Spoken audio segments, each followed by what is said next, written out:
Coming up on the marketplace, GRA to auction properties of some oil marketing companies to defray outstanding debt. Total Limited, that is owing 57,398 Ghana cedis, 141 Ghana cedis, 90 pesos. Life Petroleum is owing 1,149,946 Ghana cedis. Also, National Petroleum Authority moves to check illegal sale of fuel on the market as it introduces remote surveillance systems to monitor the various service stations. Also, you alert over poor participation of women in online forex trading and e-commerce. We have more as 1 in every 200 online forex trader is female.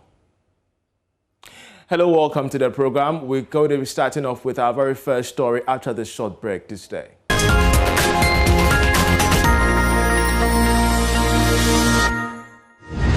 Welcome back. Now, the Ghana Revenue Authority will have no option than to auction properties belonging to some oil marketing companies for failure to honor outstanding levies and taxes collected on behalf of the state. According to the GRA, these companies have a 10-day ultimatum to repay the debt accumulated for several years. The Debt Management and Enforcement Unit of the GRA has undertaken an operation to recover the debt. Here is more in this report.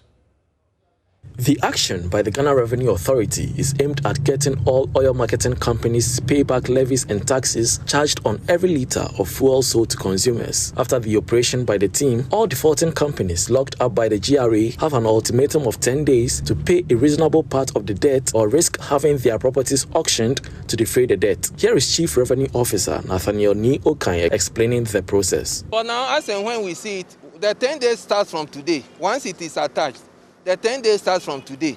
So if after 10 days, these ones are auctioned, and we see, and Ghana Revenue Authority has not recovered all the money, wherever we see or we get any asset, it will also be attached, auctioned until we are able to recover that amount. The arrangement you should do should be satisfactory to Commissioner General, and that is one of options available to those indebted to Ghana Revenue Authority to pay their taxes. It is relaxed sometimes if you are in difficulty. Come and explain yourself and how you will pay, and it should be satisfactory. It is not that you owe and you give Ghana Revenue Authority between 5 to 10 years. That means it seems you don't want to pay. Mr. Okan used the occasion to break down the debt owed by the defaulting OMCs and the accumulated period. Santor Limited, that is owing 57,398 Ghana cedis, 141 Ghana cedis, 90 pesos. Then we have Grid Petroleum, that is owing 253,969 Ghana cedis.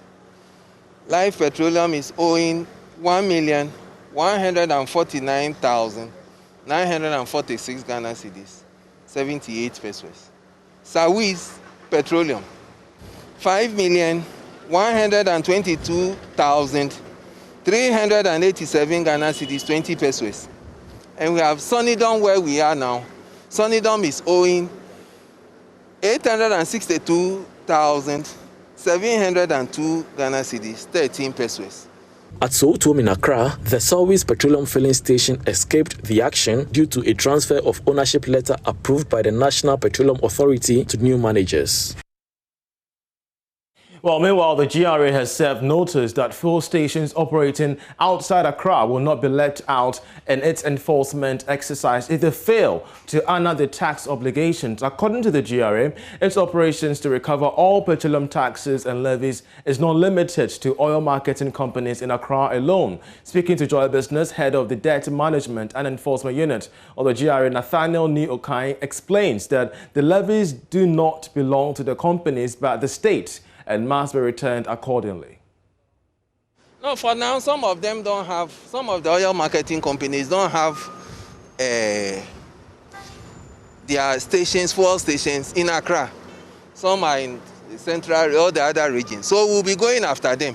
And it will not be imperative because for now, they may settle the amount before we get to So for now, we've taken them out. For now, the ones that we are using, we are tracing.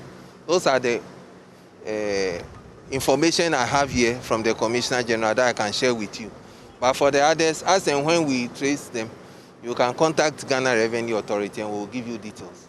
So the petroleum prices that we see has the element of a profit element that goes to the company, oil marketing company. And these taxes are that accrue to the state and which is collected by Ghana Revenue Authority. But for any reason which is best known to the oil marketing companies, they sell the petroleum products, take their profit margins and add government revenue or the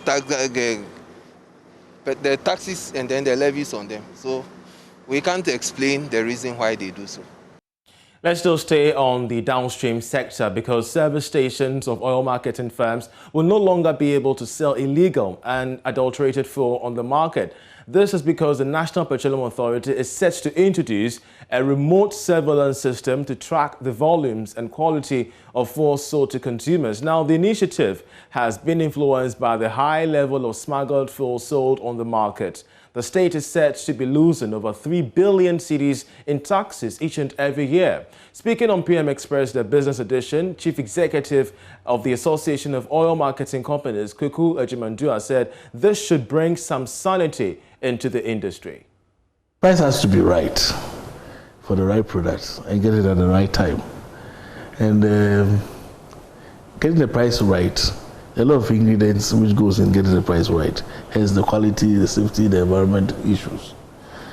And there are some people, they want to just go straight to the price, and knowing that Ghanaians are people price sensitive, they just want to go with that. And they come up with all manner of illegal products and ways and means to be able to get the cutting overheads in such a way that they can make sure that the price is cheaper everywhere. And that's what we want to guard against. I know you want to look at the regulator playing a critical role, but what has also happened more to the peer protection, if I could use that expression, of the association, where we are a club where we aspire to certain principles. Exactly. If one member is going against that principle, what stops the other members from calling him or her out that this is not what we stand for? And some are saying that maybe all of you in the public space, it's good, everybody's trying to be Mr. Right, but behind the scenes, there are a lot of you guys who are in the same soup. Yeah, I mean, we look for collective interest. A collective interest in a rather viable and fair manner, you know. And where we find ourselves now, realize that some few members are misbehaving. Are there only few you say that? Or a few. A lot of them are doing You know, we are 116 OMCs. As we stand right now. We are 116 OMCs. So my calculation is about 14 of them, so that makes it a few, relatively few in terms of percentages. But, you know, we really want to be sure that they really understand what they are doing. And sometimes we look at the situations and we become certain of what is going to happen. So we try to nip it in the bud. Association stand firm on our feet that this is what we stand for. We don't stand for, you know, supporting people in an illegal way. The Minister of Finance, Ken Ofori-Atta, has clarified the operations of the yet-to-be-created Development Bank of Ghana. According to him, this will not be a deposit-taking bank to mobilize funds for individuals, but will rather be made to lend to institutions providing support for key sectors of the economy, especially in the agri, real estate and other social sectors of the economy. The minister addressed the media at a short briefing in Accra. Here's more. Agriculture and manufacturing sector receive around 4% and 8% respectively of banks' loans compared to their shares in GDP and employment and potential for driving economic transformation. Primary focus areas of DBG will be agribusiness with a focus on off-farm value chain activities, manufacturing, ICT software and allied services, including business process outsourcing and tourism, boosting home ownership through affordable and longer tenure mortgage finance, infrastructure financing, which is key And essentially, we are going to leverage our public resources for private sector financing. DBG is not similar to the existing commercial banks that we have in the country. It is a non-deposit taking wholesale bank. DBG will neither give retail nor direct business loans at the former Bank for Housing and Construction, NIB, ADB, and the like. It will rather provide funds to the existing commercial banks and non-bank financial institutions which qualify to provide long-term lending and other innovative products that are presently lacking in the system. The bank will therefore complement and strengthen the operations of existing financial institutions. It is important to state that since independence, this is the first time we're establishing a bank of this nature. It is a model along the lines of the German Development Bank, KfW, which played a pivotal role in the post-World War II reconstruction and transformation of the German economy.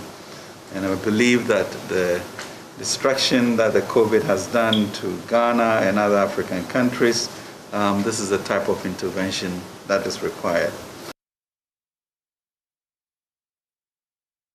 Meanwhile, Mr. Foriecha says government will ensure that local entrepreneurs get more support from the creation of this National Development Bank. He told journalists that government intends to dilute its stake in the bank at a later date when more private sector players get on board. Private sector is lending too. Certainly we'll have money in there, but soon you begin to see a dilution of government shareholding in such a way that that entity on its own is able to go to the capital markets without adding a burden to the country. So the more such independent institutions you create, which then lend on market basis or ensure that it is governed properly, reduces our participation, in that. So that's really what we are looking to do. With regards to local content, I think usually you have influence when you have resources in financial institutions, and so we would insist on ensuring that Ghanaian entrepreneurs are the people that these financial institutions and banks will look to for such things. And that's the whole thing about ensuring that this development, is also dictated by strengthening of indigenous entrepreneurs, as you see in Asia. And therefore, the interventions of companies like this, banks like this, will help, our local banks to be discriminatory and promotional of Ghanaian enterprises. In the end, we have to build, our own country, and this will be one way of supporting access to capital, and also hopefully at lower rates. Now, banks are cautious of giving out loans to farmers due to the inherent risks in the agri sector. According to banking consultants Nanoto Achampon, farmers rely largely on natural factors to grow their produce. Hence, loan repayments are delayed when there is a change in the climate. It is for this reason that he revealed the setup of a Ghana incentive-based risk-sharing system for agricultural lending as a guarantee for banks. No bank has their own money. It is depositors' money that is to be lent, and therefore at the core of every lending is the risk of repayment not being met. And agric is such a risky endeavor. You grow crops and then they don't do irrigation, they depend on nature, so it doesn't rain, and so the investment that has gone in the agric goes down the drain.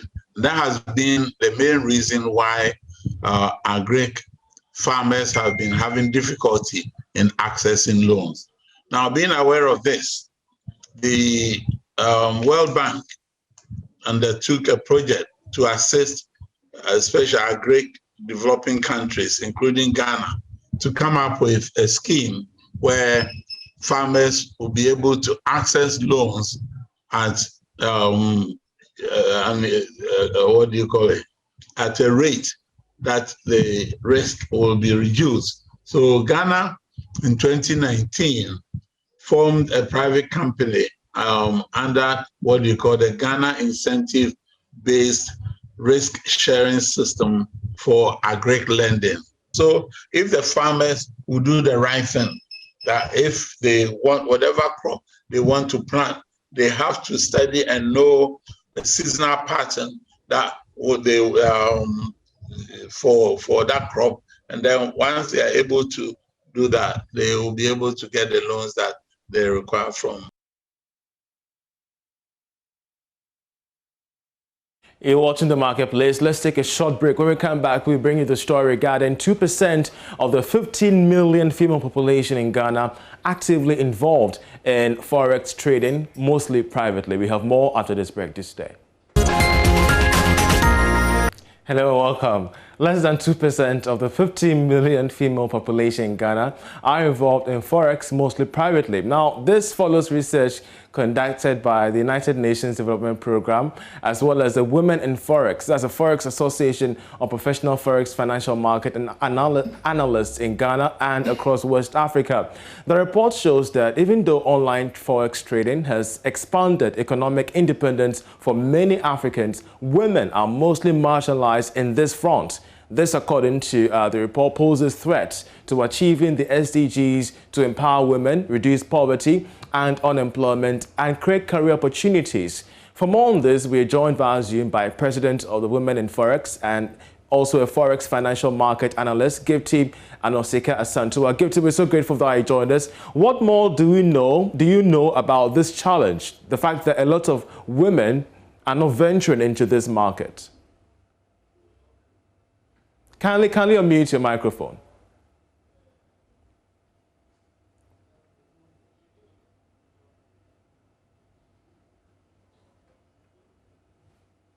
I'm afraid we're having issues hearing Gifty. If you could kindly unmute your microphone there, as we have this discussion regarding the fact that one in every 200 women in Ghana and across West Africa have issues partaking of the niche market, forex, online forex trading. And of course, this poses so much threat to economic independence of women, not just in Ghana, but across West Africa. We shall try to bring in Gifty. Gifty, if I could hear you once again, what more do you know about this challenge of a lot of women not venturing into this market? The challenge is ignorance and lack of information about the sector of forex trading. Most women and most people in West Africa, Ghana especially, are not privy to information and then are ignorant of the sector in general, in terms of research, in terms of the opportunities it brings. Majority of the little people that are in there are also being more like indecisive because they think it's gambling, it's too risky, and it's more like a black market area to venture in. So it makes it unattractive for people to even venture at all.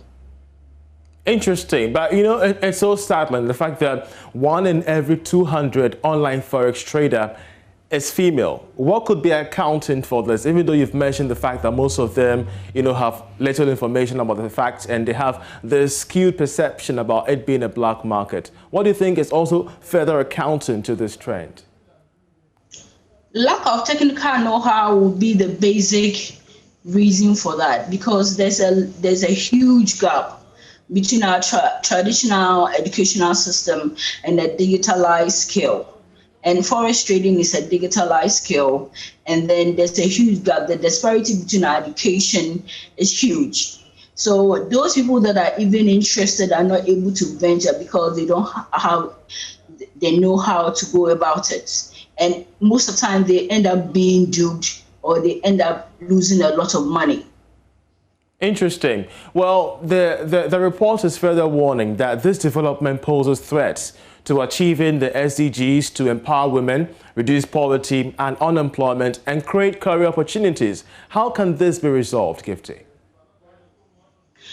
In my opinion, I would say formalization and regulation will give it some sort of credibility in the society, and then people will start to know that it's a very legitimate and legal sector to be indulged in, first of all, and then technical know-how, advocacy, and then training to get us there. Interesting. Gifty, we're so grateful that you joined us with this analysis on the startling reports we're getting, the fact that 1 in every 200 forex trader in Ghana is female, and exposing the various economic implications it could have on economic independence. But away from that, government has complemented the ongoing industrial transformation agenda by launching the National Export Development Strategy in 2020 to increase non-traditional export revenue from $2.9 billion actually in 2009 to $25.3 billion by 2029. The Chief Technical Advisor of the Finance Ministry, Anthony Nyami Befi, disclosed this on behalf of the ministry at the launch of the electric cable standards for mining companies by the Ghana Chamber of Mines in collaboration with the Ghana Standards Authority. Building resilient and local capacity as tools to supply high-quality products to local companies and enhance the benefits of the African Continental Free Trade Area Agreement has been at the core of the Ghana's industrialization transformation agenda, coupled with major investments in transportation, roads, health, education, good governance, and security. The African Continental Free Trade is the most significant regional integration project of the African Union and a key prerequisite for implementing Africa's economic transformation program under African Agenda 2063, the African We Want. The historic milestone of starting after trading from 1st January 2021 has ushered in a new age of industrialization in Africa, with access to a single continental market size of 1.3 billion and estimated GDP of 3.5 trillion. The AFTA will boost Ghana's exports, stimulate investment and innovation, foster structural fund transformation, improve food security, enhance economic growth and export diversification, and above all, provide a fresh impetus and dynamism to economic integration of Africa into the African market. Meanwhile, the Ghana Chamber of Mines says that the launch of the electric cable standards falls in line with its quest to ensure standardization at the various mining companies in the country. Speaking to Joy Business, the Chief Executive of the Chamber of Mines, Suleiman Koni, underscored the importance of the launch of these electric cable standards. Expectation is that if we work collaboratively, ultimately, all the types of cables which are used in the mining industry will be produced in country. That is our expectation. This is just a start. But do they have the capacity? Well, the jury is still out there, but from today's conversation, they have indicated to us that if they are able to get the aggregate demand and the demand makes sense for them to produce, they would consider it, which for me is a positive thing. So you don't dismiss their ability to manufacture. What we need to do is to get the collated, aggregated data for industry, and I dare say for the whole country. Then we can have a conversation with the cable manufacturing firms and say, besides the usual ones you produce for us, these are other opportunities, specialized, medium scale, medium duty, heavy duty. These are the values, these are the volumes. Can you make an investment decision on these numbers? And our hope and prayer is that indeed, eventually, the cable manufacturing firms will be in a position to make those commercial investment decisions, and then going forward, to start manufacturing them for us as an industry and other sectors of the economy as well. Just before we leave, I want to bring you up to speed to a developing story that we're following closely on My Joy Online. US-based company sues Group Indum, 18 others alleging money laundering fraud as well as wire fraud in this particular regard. If you go deeper into the story, as we read for you, an equity fund and securities investment company based in the US is filing the suit. Berium Group LLC has brought charges against the founder and the former flag bearer of the Progressive People's Party, Dr. Papa Kwesi Indum. A total money totaling $63 million. We shall give you updates on this as you can get more on myjoyonline.com. My name is Charles Aitib. Enjoy the rest of our programs.